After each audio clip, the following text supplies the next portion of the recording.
या अगोदर ही पोळी फक्त मी खाल्ली होती, बनवली कधीच नव्हती. उन्हाळ्यामध्ये जेव्हा मामाच्या गावाला जायची की नाही, तेव्हा आजी खास ही आंबापोळी बनवायची. त्यासाठी मिक्सरचं भांडं घेतलं, 1 वाटी गव्हाचं पीठ, त्यामध्ये 1 चमचा खोबरा कीस, 1 चमचा रवा, गोडीनुसार साखर आणि 1 आंब्याचा गर टाकून घेतला. आता थोडं-थोडं दूध टाकून अशा पद्धतीने काढून घ्यायचं. जास्त घट्टही नाही, जास्त पातळी नाही, असं बॅटर असलं पाहिजे. खूपच झटपट बॅटर बनवून तयार होते.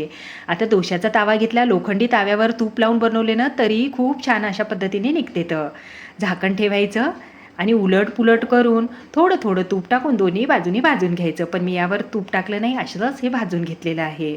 आहे की नाही, बनवायला खूप सोपी पद्धत. पाहता क्षणी असं वाटेल की ही पुरणपोळी आहे, पण पुरणपोळी नसून ही खूप सोपी अशी आंबापोळी आहे आणि झटपट अशा बनवल्याही जाते. हे एकदा वळल्यानं की खूप सरसरा अशा हे पोळ्या वळते. आता दोशाचा तावा असल्यामुळं खूप झटपट होते, पण लोखंडी ताव्यावर सुद्धा खूप चांगल्या प्रकारे होते. कशासोबत खायचं तर मस्त अशी ही तुपासोबत खायची आहे. तर अप्रतिम चवीला मस्त मऊसूद अशी तोंडात टाकताच विरघळणारी अशी ही आंबापोळी बनवायची. माझी पद्धत तुम्हाला आवडली की नाही कमेंट्स करा. हे आंबे घरात पाहिल्यानंतर त्याचं काय बनवू आणि काय नको असं होते. आता एक नवीन रेसिपी रोज अशी आंब्याची बनणार आहे. तर आज बनणार आहे मँगो मस्तानी. त्यासाठी 4 आंब्याचा पल्प या ठिकाणी काढून घेतलेला आहे. मिक्सरच्या भांड्यात टाकायचं, गोडीनुसार साखर टाकायची, अर्धा लिटर दूध टाकलं, त्यामध्ये आईस्क्रीम टाकल्या 2 आणि मिक्सरमधून एकदम बारीक असं फिरवून घ्यायचं. आता ग्लास घेतले, त्यामध्ये आंब्याचे बारीक बारीक तुकडे करून टाकले, आईस्क्रीम टाकली आणि ड्रायफ्रूट्स टाकले. जे मिक्सरमधून गर फिरवला होता तो गर टाकून घ्यायचा. अजून एक आईस्क्रीम टाकायची, त्यावर आंब्याचे तुकडे टाकायचे, ड्रायफ्रूट्स टाकायचे. असे लेअर तुम्ही कितीही करू शकता तुमच्या आवडीनुसार. तर या ठिकाणी खूपच मस्त अशी ही घरच्या घरी मँगो मस्तानी तयार झालेली आहे. जर घरीच एवढी चांगली बनत असेल तर बाहेरून जाऊन कशाला पिता, घरीच बनवायची. अगदी सोपी पद्धत आहे. पण बनवायची पद्धत कशी वाटली तुम्हालाही माझ्यासारखी घरची आंबा लस्सी खूप आवडते का? तर आजची रेसिपी खास तुमच्यासाठी.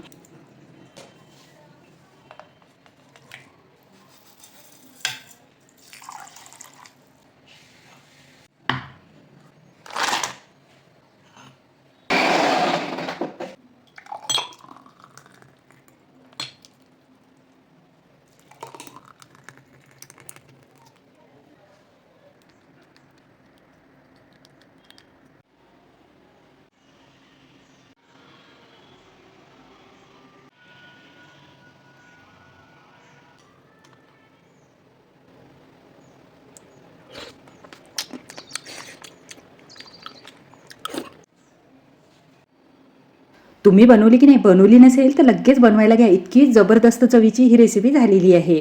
त्यासाठी पॅनमध्ये अर्धा लिटर दूध टाकून घेतलं. आता त्याच दुधामधलं थोडंसं दूध कस्टर्ड पावडर घेतलं 1 चमचा, त्यामध्ये मिक्स करून घ्यायचं. हलकंसं दूध गरम झाल्यानंतर त्यामध्ये ही कस्टर्डची पेस्ट टाकून घ्यायची, छान असं मिक्स करायचं. वरून जी बारीकवाल्या शेवाळ्या राहतात की नाही, ते शेवाळ्या टाकून घेतल्या. तुपामध्ये शेवाळ्या भाजून टाकल्या ना तरी चालतील, पण मी अशाच टाकल्या. गोडीनुसार साखर टाकून घ्यायची आणि छानही शिजवून घ्यायचं आहे. शिजल्यानंतर खाली थंड होऊ द्यायचं आणि नंतर एखाद्या तासासाठी फ्रीजमध्ये ठेवून द्या. मस्त असं थंडगार झालेलं आहे, थोडं घट्टसुद्धा आलेलं आहे. त्यानंतर केसर आंब्याचा गर त्यामध्ये टाकून दिलेला आहे. छान असं मिक्स करून घ्यायचं आणि आंब्याच्या थोड्या फोडीसुद्धा त्यामध्ये घातलेल्या आहेत. वरून ड्रायफ्रूटचे काप टाकून घेतले आणि मिक्स केलं. तर थंडगार असं हे आंब्याचा फालुदा तयार झालेला आहे खाण्यासाठी. आहे की नाही एकदम जबरदस्त सोपी अशी रेसिपी. जेवढी दिसायला मस्त दिसत आहे की नाही, चवीला सुद्धा 1 नंबर झालेली आहे. आहा, 1 नंबर अशी चव झालेली आहे. एकदम थंडगार असा हा आंब्याचा फालुदा. पण माझी बनवायची पद्धत तुम्हाला आवडली की नाही कमेंट्स करायला विसरू नका. सुरुवातीला बनवत असताना असं वाटलं की ही रेसिपी आवडेल की नाही, पण खाऊन पाहिल्यानंतर असं वाटलं की अगोदरच बनवायला लागत होती. इतका उशीर का बरं केला? इतकी मस्त जबरदस्त चवीची झाली. तर 1 छोटा ग्लास रवा कोरडा असा भाजून घ्यायचा. भाजल्यानंतर त्यामध्ये पावभर दूध टाकून घ्यायचं, साईसकट मिक्स करून घ्यायचं. आता त्यानंतर कढईमध्ये तूप टाकलं. तुपाचं प्रमाण कमी जास्त करू शकता. जेवढा रवा होता ना तेवढंच तूप घ्या, साखर घ्या किंवा साखरेचं प्रमाणही कमी करू शकता. साखर छान कॅरमल झाल्यानंतर त्यामध्ये आपल्या आवडीचे ड्रायफ्रूट्स टाका. नाही टाकले ना तरीही चालतील.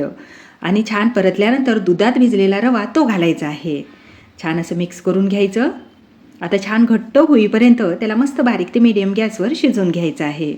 कलरही पाहू शकता छान असा आलेला आहे, साखर कॅरमल झालेली असल्यामुळे. आता इथपर्यंत शिजल्यानंतर 2 आंबे मी मिक्सरमधून फिरून घेतले आणि तो गर यामध्ये घालायचा आहे. 2 केशर आंब्याचा गर आहे हा. विलायचीची पावडर टाकली. आता छान याला मिक्स करायचं, एकजीव करून घ्यायचं आहे आणि अजून 5 ते 7 मिनिटं बारीक गॅसवर शिजवून घ्यायचं आहे. जोपर्यंत कढईला सोडत नाही ना तोपर्यंत छान असं शिजवायचं आहे. हे पहा इथपर्यंत छान असं शिजल्यानंतर प्लेटला तूप लावून घेतलं आणि त्या प्लेटमध्ये हे टाकून घ्यायचं. आता तुम्ही याची वडी बनवू शकता किंवा शिरा बनवूनही असं खाऊ शकता. वरून ड्रायफ्रूट चांदीचा वर्क लावला आणि पूर्ण थंडगार झाल्यानंतर हव्या त्या आकाराने वडी कट करून घेतली. जेवढी दिसायला मस्त आहे की नाही, चवीला एक नंबर अशी झालेली आहे.